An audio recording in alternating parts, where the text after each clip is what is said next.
इसमें भी राजनीति के साथ कूटनीति इन लोग करने लगे। पैसा बहुत है इन लोगों के पास, अब पैसा कैसे आया है पूरा पलामू जानता है। आप अपना जो अवैध कार्य है उसको आप छुपाने का प्रयास कर रहे हैं, इसको हम लोग किसी कीमत पर नहीं होने देंगे। नमस्कार, आप देख रहे हैं कैपिटल न्यूज। मैं हूं प्रफुल्ल गिरी। भले ही बदलते मौसम ने बारिश की बूंदों से मौसम को ठंडा कर दिया, लेकिन पलामू का मिजाज और पलामू की राजनीति गर्मा गई। ओबीसी एकता अधिकार मंच के कार्यक्रम को लेकर बवाल खड़ा हो गया है। जिसकी जितनी संख्या भारी उसकी उतनी हिस्सेदारी का नारा देने वाले मोर्चा के प्रति लोगों के खिलाफत के स्वर पड़ने लगे हैं। कार्यक्रम के बाद ओबीसी एकता अधिकार मंच के संयोजक ब्रह्मदेव प्रसाद ने अपने आवास पर प्रेस वार्ता कर कार्यक्रम सफल बनाने के लिए लोगों के प्रति आभार जताया। लेकिन दूसरी तरफ अखबार और न्यूज पोर्टल में कार्यक्रम की विफलता की खबरें सामने आई। कहीं खाली कुर्सियों को दिखाया गया तो कहीं 15% सफलता की बात कही। लेकिन इन सबके बीच ब्रह्मदेव प्रसाद ने सफाई देते हुए कहा कि विरोध करने वाले लोग का दुकान बंद हो रहा है, इसलिए विरोध कर रहे हैं। और ये बातें उन्होंने खीरू मेहता के हवाले से कही। ये बयान अजीत मेहता के विरोध के परिप्रेक्ष्य में दी गई थी। लेकिन अब अखिल झारखंड पिछड़ा वर्ग महासभा के केंद्रीय संयोजक सतीश कुमार ने कड़ा बयान देकर इस मामले को और गर्मा दिया। उन्होंने कहा कि राजनीति करते करते ओबीसी मोर्चा के पुरोधा बने लोग कूटनीति पर उतर आए हैं। शोषित पीड़ित के नाम पर खुद को स्थापित करना चाह रहे हैं। उन्होंने तो यहां तक कह डाला कि इन कूटनीति करने वाले लोगों के पास पैसा तो बहुत है, लेकिन पैसा कहां से आया ये पूरा पलामू जानता है।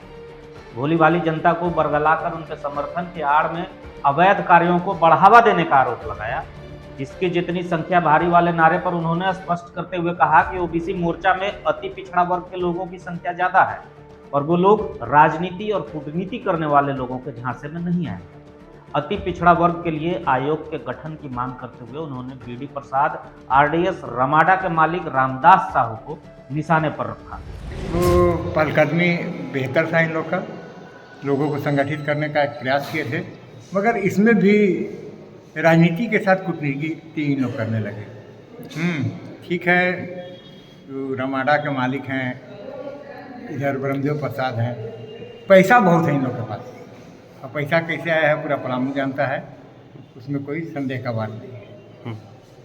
आप जब सम्मेलन कर रहे हैं परमंडल के सम्मेलन में आपको पैसा से तोला जा रहा है, ये अपने आप में आश्चर्यजनक बात है कि आप वहाँ पर शोषित पीड़ित लोगों का आवाज़ उठाने की बात कर रहे हैं, अब आप अपना खुद को स्थापित हो रहे हैं, ये गलत है। दूसरा, हम लोग का है कि पिछड़ी आबादी में बड़ा हिस्सा अति पिछड़ी जातियों का है।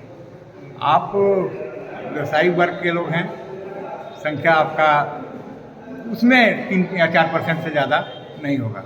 अब आप इस्तेमाल कर रहे हैं लोगों का, तो इसका खिलाफ तो होना ही चाहिए। और निश्चित रूप से हम लोग अति पिछड़ा वर्ग को आरक्षण में विशेष सुविधा मिले, अति पिछड़ा वर्ग आयोग का गठन हो, इसके लेके हम लोग आंदोलन शुरू करने जा रहे हैं और करेंगे। और इसमें अगर इन लोग एक्सपोज होते हैं तो इन लोग को एक्सपोज भी मेन मकसद तो था कल बोलने का कि इनको एक्सपोज करना कि आप इस बहाने, इसके आड़ में आप अपना जो अवैध कार्य है उसको आप छुपाने का प्रयास कर रहे हैं। इसको हम लोग किसी कीमत पर नहीं होने देंगे। पिछड़ी जातियों के कंधा पर चढ़ के आप बंदूक चलाना चाह रहे हैं, इसका हम विरोध करते हैं और करते रहेंगे। अब इस पूरे मामले को देखते हुए इतना तो स्पष्ट है कि ओबीसी मोर्चा 2 पार्ट में पड़ चुकी है।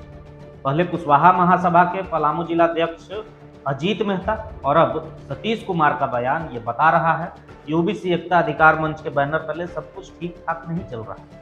अब ब्रह्मदेव प्रसाद की अगुवाई वाले इस मोर्चे की तरफ से सभी लोगों को समेटने की कोशिश की जाएगी या फिर पिछड़ा और अति पिछड़ा वर्ग के रूप में 2 मोर्चा दिखेगा, ये तो आने वाला वक्त बताएगा। बहरहाल इस पूरे घटनाक्रम पर हमारी भी पैनी निगाह बनी रहेगी। पलामू से जुड़ी सभी तरह की खबरों से अपडेट रहने के लिए आप देखते रहिए कैपिटल न्यूज।